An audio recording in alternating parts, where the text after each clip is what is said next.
Halo semua, selamat datang di channel kami, Jurnal Kriminal bersama saya Atika Walo. Bagi Anda yang menyukai pembahasan tentang kasus-kasus kriminal, kami sengaja membangun channel ini untuk Anda.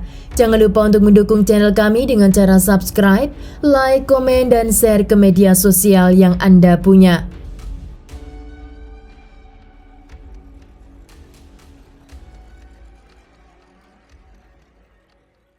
Wendy dan suaminya yang bernama Randall, mereka tinggal di wilayah Lawrenceville, Georgia, Amerika Serikat. Mereka adalah pasangan yang diidamkan oleh banyak orang, yang dimana mereka menikah muda dan hingga tua selalu bersama. Bahkan orang-orang sekelilingnya mengatakan keromantisan Wendy dan Randall masih sangat erat, dan mereka selalu berjalan kemanapun berdua. Member di sebuah gereja mengatakan jika pasangan itu tidak pernah absen pada hari Minggu dan juga mereka sering datang untuk membantu komunitas di wilayah itu. Semua berawal pada tahun 2015 saat Wendy dan Randall Durham membuka pintunya untuk cucu tercintanya yang bernama Cassandra Biorgi atau sering dipanggil dengan sebutan Casey. Saat itu Casey berusia 15 tahun. Kakek dan nenek Casey menginginkan hak asuh cucunya secara ofisial karena mereka ingin sepenuhnya bertanggung jawab atas kehidupan Casey. Berharap dengan kehadiran cucunya, hidup mereka akan semakin lengkap dan lebih bahagia. Dan mereka ingin mengubah cara pandang Casey di masa remajanya. Casey selama beberapa tahun terakhir, dia memiliki masalah dengan kedua orang tuanya. Casey merasa tidak nyaman hidup dengan kedua orang tuanya karena menurut Casey mereka ingin mengatur segala hidupnya dan itu sama sekali tidak Casey terima. Sebab dari ketidaknyamanan Casey di rumah orang tuanya, dia seringkali pergi dari rumah tanpa kabar. Namun menurut orang tua Casey, mereka tidak menyukai kelakuan Casey karena dia tidak pernah mendengar nasihat orang tuanya. Dan juga mereka tidak setuju atas keterlibatan Casey dengan obat-obat terlarang, yang dimana Casey saat itu masih berusia 13 tahun. Melihat polemik yang dialami oleh cucunya, Wendy dan Randall memanggil Casey untuk tinggal bersamanya. Wendy dalam mengurus proses pengalihan hak asuh Casey pada bulan Oktober pada tahun 2015, pengadilan tidak melihat adanya banyak masalah kepada Casey. Karena di pengadilan itu, orang tua Casey juga datang dan sepenuhnya merelakan hak asuh Casey diambil oleh Wendy dan Randall. Di kota baru itu, Casey mulai bersekolah dan orang tua Casey yang tinggal di kota lain berharap jika Casey akan berubah setelah mengenal teman dan lingkungan baru. Namun harapan itu sepertinya tidak akan terjadi karena Casey di lingkungan barunya, dia mengenal seorang anak muda bernama Johnny Ryder. Dia berusia 18 tahun. Johnny adalah anak muda yang tidak akan pernah diharapkan oleh orang tua manapun yang memiliki anak gadis untuk dijadikan pasangannya. Orang tua Casey walaupun anaknya telah tinggal di kota lain dengan kakek dan neneknya, namun ibu Casey masih terus memantaunya apa yang dilakukan oleh Casey. Dan setelah dia tahu apa yang dilakukan Casey di sekolah, yang dimana setelah dia mengenal Johnny, Casey seringkali tidak masuk sekolah. Bahkan Casey pernah tidak pulang selama berhari-hari, hingga itu membuat orang tua Casey dan juga kakek neneknya membuat laporan ke kantor polisi dan juga memasang foto Casey di sosial media.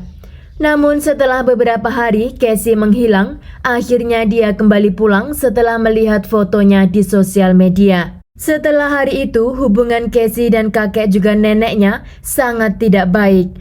Polisi dipanggil untuk melerai pertengkaran di rumah tersebut, bahkan Casey melakukan kekerasan fisik kepada kakek dan juga neneknya.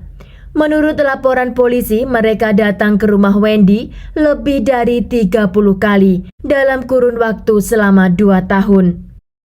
Bahkan polisi dipanggil karena Casey melukai neneknya dengan menyiram air dan menampar pipinya. Karena neneknya bertanya kepadanya kemana dia pergi hingga pulang larut malam. Pada bulan April pada tahun 2017, Casey melarikan diri lagi dan kembali setelah beberapa hari kemudian. Wendy dan Randall kali ini langsung menghubungi anaknya yang bernama Christopher, yaitu ayah dari Casey, yang tinggal di kota Atlanta untuk memanggil Casey dan tinggal bersamanya lagi. Christopher berjanji akan menjemput anaknya beberapa hari ke depan. Namun seminggu kemudian, tetangga dan kerabat dekat Wendy mencari keberadaan Wendy dan Randall. Karena mereka tidak bisa dihubungi, juga tidak keluar seperti pada normalnya.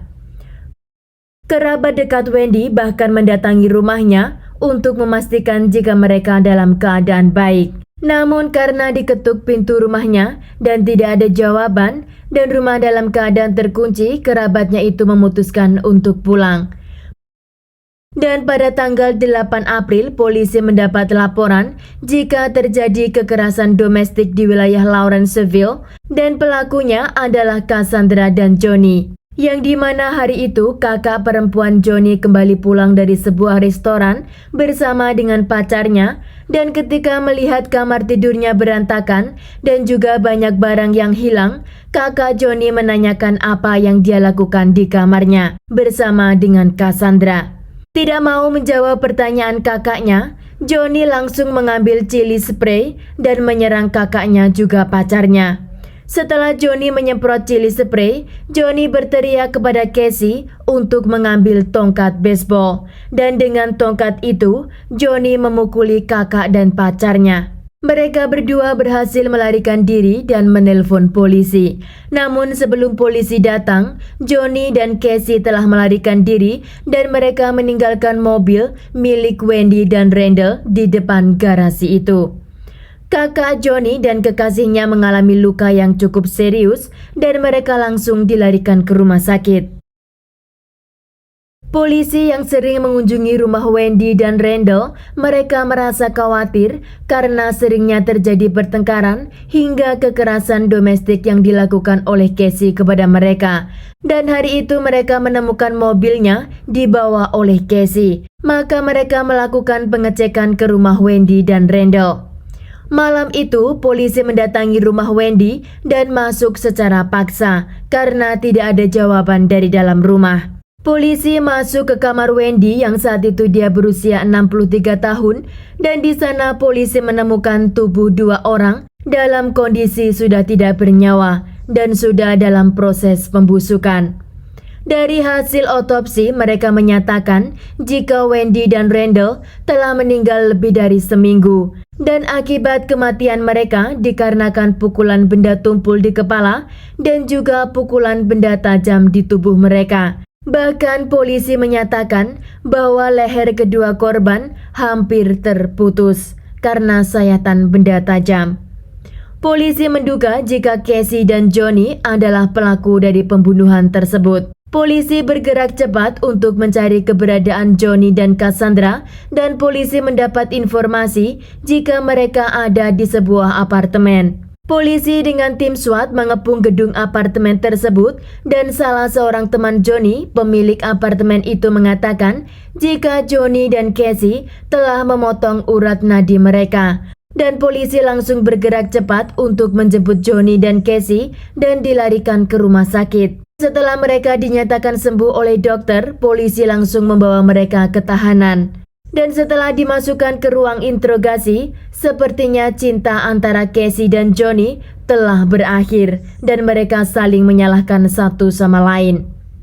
Casey menyatakan jika dia dan Johnny telah merencanakan penyerangan kepada Wendy dan Randall beberapa hari sebelum kejadian. Karena menurut Casey, kakek dan neneknya akan mengembalikan dirinya ke rumah ayahnya di kota Atlanta, yang jaraknya 50 km dari kota Lawrenceville, yang dimana Casey tidak mau berpisah dengan Johnny. Lalu malam itu, Casey dan Johnny menunggu di luar rumah sampai mereka tidur. Setelah mengetahui mereka tidur, Casey dan Johnny masuk ke dalam dan langsung menuju ke kamar Wendy dan Randall. Johnny mengambil bagian untuk menghabisi Randall dengan palu, sedang Casey mengambil lakban untuk menutup mulut mereka dan menyerangnya dengan tongkat baseball. Dan untuk meyakinkan jika mereka tidak akan bangun lagi, Casey mengambil pisau di dapur dan mereka berdua bergantian menyelesaikan apa yang telah mereka rencanakan. Hingga keesokan harinya, Johnny dan Casey masih tinggal di rumah itu dan mereka melakukan hal seperti biasanya. Bahkan beberapa hari kemudian, Johnny dan Casey memanggil teman mereka untuk melakukan pesta di rumah itu. Dan Johnny mengunci kamar yang ada mayat kakek dan nenek Casey. Menurut beberapa orang yang diundang ke pesta itu, mereka tidak tahu jika di sana telah ada 2 mayat. Karena Casey mengatakan kepada mereka jika kakek dan neneknya sedang travel. Casey yang saat itu berusia 17 tahun setelah melakukan pembunuhan kepada kakek dan neneknya tidak menunjukkan rasa bersalah atau penyesalan. Dan ketika dimintai keterangan tentang motif yang dia lakukan, Casey menjawab bahwa dia melakukan itu semua karena mereka berusaha untuk memisahkan dirinya dengan pacarnya. Bahkan Casey menyatakan kepada polisi jika dia dan Johnny berencana untuk mengakhiri hidup ibu dan ayahnya dan juga keluarga Johnny. Keduanya dinyatakan bersalah dan seharusnya kasus mereka mendapat hukuman mati. Tetapi karena pelaku masih di bawah umur, yang dimana Casey masih berusia 17 tahun dan Johnny 19 tahun, hakim menjatuhkan hukuman seumur hidup kepada mereka dengan pembebasan bersyarat boleh diajukan setelah mereka menjalani 60 tahun masa penjara. Keluarga Casey dan Johnny tidak ada yang menyangka jika mereka akan melakukan kejahatan sekejam itu. Christopher, ayah Casey, merasa sangat bersalah kenapa dia mengizinkan untuk dia tinggal bersama kedua orang tuanya. Dan kenapa hari itu saat ibunya menelponnya untuk menjemput Casey, dia tidak datang segera. Casey yang telah mendapat banyak keberuntungan yang dimana perekonomian keluarganya yang bagus, juga kesempatan bersekolah, dan kakek neneknya yang sangat menyayanginya, tega dia bunuh. Dan kini Casey akan menua di balik jeruji besi. Sekian kasus hari ini, jangan lupa tinggalkan like dan komen. Jika Anda tidak keberatan, klik tombol subscribe untuk mendukung channel kami. Terima kasih saya ucapkan kepada Anda para subscribers. Sekian, sampai jumpa di kasus berikutnya.